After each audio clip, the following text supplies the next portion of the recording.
मी doctor Machhindra Bangar महाराष्ट्रातील हवामान परिस्थिती संदर्भात थोडक्यात अंदाज व्यक्त करणार आहे। आपण प्रत्येक रविवारी ब्लॉग चॅनलच्या माध्यमातून एक दीर्घावधीचा अंदाज देत असतो। आपण शेती माझी प्रयोगशाळा चॅनलच्या माध्यमातून दररोज सकाळ संध्याकाळ अंदाज देतो। कालच्या अंदाजामध्ये मात्र मोठ्या मॉडेलच्या माध्यमातून गोंधळ झालेला आहे, कारण कुठल्याही मॉडेलने पाऊस दाखवलेला नसताना महाराष्ट्रामध्ये स्थानिक कमी दाब आणि वाढलेली उष्णता यामुळे अरबी समुद्रातील ढग खेचले गेले आणि मोठं पावसाळी वातावरण महाराष्ट्रात तयार झालं। बऱ्याच विभागात हा पाऊस झालेला आहे। बहुतांश जिल्ह्यांमध्ये हलक्या स्वरूपात, तर सोलापूर जिल्ह्यामध्ये काही तालुक्यांमध्ये हा जोरदार स्वरूपात पाऊस पडलेला आहे। हे पावसाळी वातावरण 21 आणि 22 असं 2 दिवस अजून सक्रिय राहण्याची शक्यता आहे। त्यानंतर मात्र याचा प्रभाव कमी होत जाईल। अधूनमधून येणारे WD हे थोडा प्रभाव महाराष्ट्रात निर्माण करतील, परंतु फार मोठ्या पावसाचं वातावरण महाराष्ट्रात तयार होईल असं सध्या वाटत नाही। आपण जर अगदी मान्सूनचा विचार करायला सुरुवात केली तर आज 21 एप्रिल आहे आणि आजपासून बरोबर 1 महिन्याने म्हणजे 21 ते 22 मेच्या दरम्यान अंदमानात मान्सून दाखल होत असतो दरवर्षीच्या नियमाप्रमाणे, आणि याही वर्षी तो 22 तारखेच्या दरम्यानच दाखल होईल असा अंदाज आहे। एक दिवस अगोदर किंवा एक दिवस नंतर असेही, म्हणजे साधारण 20 ते 22च्या दरम्यान हा मान्सून अंदमानात दाखल होईल असा आपला प्राथमिक अंदाज आहे। साधारण 5 तारखेपासून पुढे दोन्ही समुद्रांमध्ये पावसाची हालचाल सुरू होईल। काही मॉडेल आपल्याला पश्चिम बंगालच्या दरम्यान 5-6 तारखेला एक छोटा कमी दाब तयार होण्याची शक्यता वर्तवत आहेत, परंतु अजूनही संपूर्ण गोष्टीची खात्री होण्यासाठी वेळ लागेल।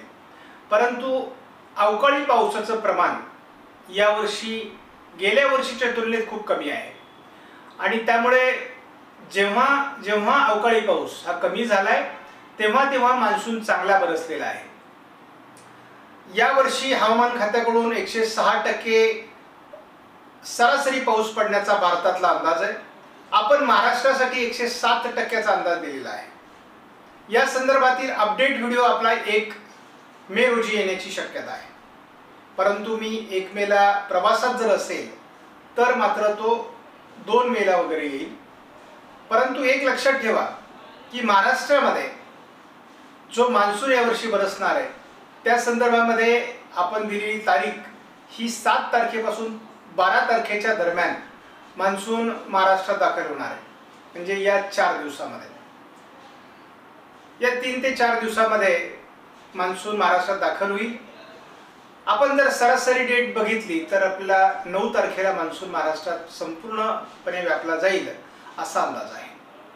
एकूणच 15 मे पर्यंत फारसं पावसाळी वातावरण महाराष्ट्रामध्ये किंवा भारतामध्ये राहील असं वाटत नाही, कारण आता हळूहळू WD कमजोर होत जाणार आहे। उष्णतामान वाढतंय आणि मध्य भारतावरील WDचा प्रभाव कमी होतोय। त्यामुळे जसं अरबी समुद्र आणि बंगालच्या उपसागरात बाष्प वाढेल तसं महाराष्ट्रात पावसाचं प्रमाण वाढू शकतं। 15 मे नंतर जो पाऊस सुरू होतो त्यामध्ये मोठे पाऊस, म्हणजे जसा काल अक्कलकोटला पूर परिस्थिती निर्माण झाली तशीच पूर परिस्थिती काही विभागात महाराष्ट्रात निर्माण होत असते। म्हणजे मोठे अवकाळी पाऊस किंवा मान्सून पूर्व पाऊस आपल्याला 15 मे नंतर सुरू होतात, आणि मान्सून पूर्व कालावधीमध्ये बरीच मंडळी आपल्याला जूनचा पूर्वार्ध किंवा मेचा उत्तरार्ध याला मान्सून पूर्व पावसाचं वातावरण मानतात।